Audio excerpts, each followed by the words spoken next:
आपने अजंता एलोरा की गुफाओं के बारे में जरूर सुना होगा, जिन्हें यहाँ की खूबसूरत नक्काशी के लिए जाना जाता है। खास बात तो ये है कि एक ही पत्थर की शिला को काट कर यहाँ नक्काशी की गई है, जो अपने आप अद्भुत है। और कहा जाता है कि साल 1819 की बात है, जब जॉन स्मिथ नाम का एक ब्रिटिश आर्मी ऑफिसर एक शिकार के लिए निकलता है। महाराष्ट्र के औरंगाबाद से 100 किलोमीटर दूर वेस्टर्न घाट्स की पहाड़ियों में जंगल में उसको एक नदी दिखती है। वहाँ के लोग इसे वाघोरा नदी बोलते थे। वो नदी के पास ही शिकार की तलाश करने लगा।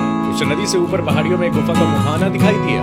उसे लगा कि इस गुफा में बाघ हो सकता है। उसने इसलिए गुफा के अंदर रोशनी की और उसके सामने जो नजारा था उसे देखकर वो हैरत में पड़ गया। उसके सामने अजंता की गुफाएं थी। अजंता और एलोरा दो नाम साथ लिए जाते हैं, लेकिन गुफाओं के दो अलग अलग ग्रुप हैं, जिन्हें करीबन 1500 साल पहले बनाया गया था। यहाँ के कई ऐसे रहस्य जिन्हें आज भी समझ पाना इंसानी दिमाग के लिए काफी मुश्किल है। यहाँ एलोरा की गुफा नंबर 16 में कैलाश मंदिर बना हुआ। ये मंदिर इसलिए इतना अलग है और खास हो जाता है क्योंकि इसे एक चट्टान को काट कर बनाया गया और ये मंदिर भारतीय वास्तुकला का अनूठा नमूना है। कई लोग इसकी बनावट देखकर ये भी कहते हैं कि इसे एलियन ने बनाया या इसके नीचे कई दिव्य अस्त्र छिपाए गए हैं। आपको बता दें कि एलोरा में 100 से भी ज्यादा गुफाएं हैं। इन सभी को पब्लिक के लिए नहीं खोला गया, बस सिर्फ 14 को ही आम लोग जाकर देख सकते हैं। इन्हें देखकर ऐसा बताया जाता है कि इन गुफाओं को 500 से 1000 ईस्वी के बीच बनाया गया होगा। लेकिन ऐसा भी क्या खास है इन गुफाओं में जो इन्हें बाकी गुफाओं से एकदम अलग बनाता है? इन गुफाओं में कई धार्मिक और पौराणिक कलाकृतियां बनी हुई है। जो लोग भी इन गुफाओं को देखने जाते हैं यहाँ की भव्यता में खो जाते हैं। यहाँ की गुफा नंबर 1 से 12 तक बौद्ध धर्म से जुड़ी कलाकृतियां हैं, जिन्हें देखकर लगता है कि इन्हें बहुत भिक्षुओं के लिए बनाया गया है। 13 से 29 नंबर की गुफाएं हिंदू धर्म से संबंधित है और 30 से 24 नंबर की गुफाएं जैन धर्म को दिखाती है। चट्टान को काटकर इन सभी मूर्तियों और कलाकृतियों को बनाया गया है। वैसे तो दुनिया भर में ऐसे उदाहरण देखने को मिल जाते हैं, लेकिन ये गुफाएं कुछ अलग है। खासतौर पर यहाँ की गुफा नंबर 16, जिसमें बना हुआ है कैलाश मंदिर।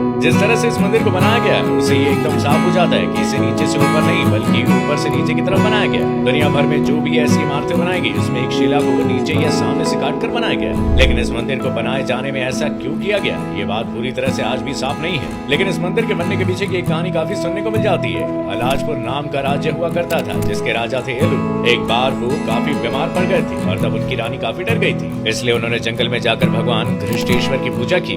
उन्होंने अपने पति के ठीक हो जाने की प्रार्थना की। अगर राजा सही हो गए तो वो भगवान शिव का मंदिर बनाएगी। उन्होंने ये भी कहा था कि वो तब तक खाना नहीं खाएंगी जब तक वो मंदिर का शिखर बनते हुए नहीं देख लेती है। रानी की प्रार्थना के कुछ दिन बाद राजा एकदम ठीक हो गए और रानी फिर राजा को कहती है कि उन्होंने मंदिर बनवाने की मन्नत मांगी थी। और इसके बाद एलोरा में शिव मंदिर बनने का काम शुरू हुआ, लेकिन मंदिर बनने में तो सालों का समय लग जाता है। इसलिए राजा ने अपने कारीगरों से कहा कि वो मंदिर को ऊपर से नीचे की ओर बनाना शुरू कर दे, जिसमें सबसे पहले शिखर बनाया जाता और शिखर को देखकर ही रानी अपना व्रत तोड़ सकती थी। अगर मंदिर नीचे से बनना शुरू होता तो रानी तो भूख से मर ही जाती। जब इस मंदिर का काम पूरा हो गया तो इसे मणिकेश्वर नाम दिया गया और इसके आसपास एलापुर नाम से एक शहर भी बसाया गया। इससे अलग ये भी कहा जाता है कि इस मंदिर का निर्माण 800 से 1000 ईस्वी के बीच किया गया था। इस इलाके पर एक समय पर चालुक्य वंश का राज हुआ करता था। उसके बाद राष्ट्रकूट शासकों ने चालुक्यों को हटाकर यहाँ शासन करना शुरू कर दिया। राष्ट्रकूट राजवंश के 2 अभिलेख मिलते हैं। उनकी माने तो कैलाश मंदिर का निर्माण राजा कृष्ण प्रथम ने करवाया था, जिसे पूरी तरह बनाने में 18 साल का समय लग गया था। कई पुरातत्वविद ऐसा मानते हैं कि इस पूरे मंदिर को बनाने में बहुत ज्यादा टाइम लगा होगा।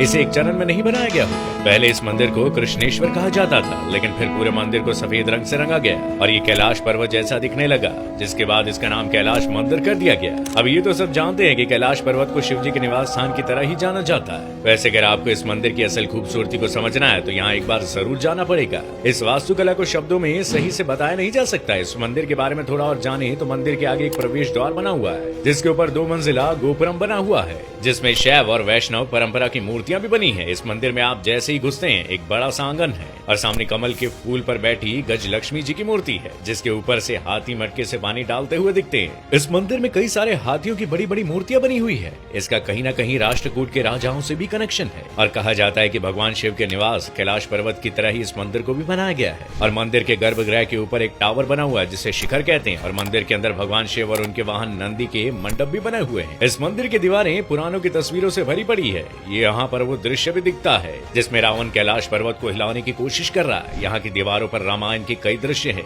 और माता सीता का अपहरण, राम जी का हनुमान जी से मिलना, इन सभी दृश्यों में दिखाया गया है। इस मंदिर से जुड़े कई सारे मत हैं जिन्हें लोग अपनी सहूलियत से सच मान लेते हैं। उड़ते उड़ते ऐसी बातें भी बोल दी जाती है कि इस मंदिर को एलियन ने बनाया है, तो कोई कहता है कि इस मंदिर के नीचे एक पुरानी सभ्यता रहती है जिसके पास ऐसा अस्त्र हुआ करता था जो चट्टान को भाप में बदल सकते थे। लेकिन इन बातों को सच तो नहीं माना जा सकता क्योंकि ऐसा कोई सबूत तो नहीं है। वैसे क्या आपने कैलाश मंदिर देखा है? हमें कमेंट करके जरूर बताइएगा। साथ ही वीडियो को लाइक और शेयर करना ना भूलिएगा।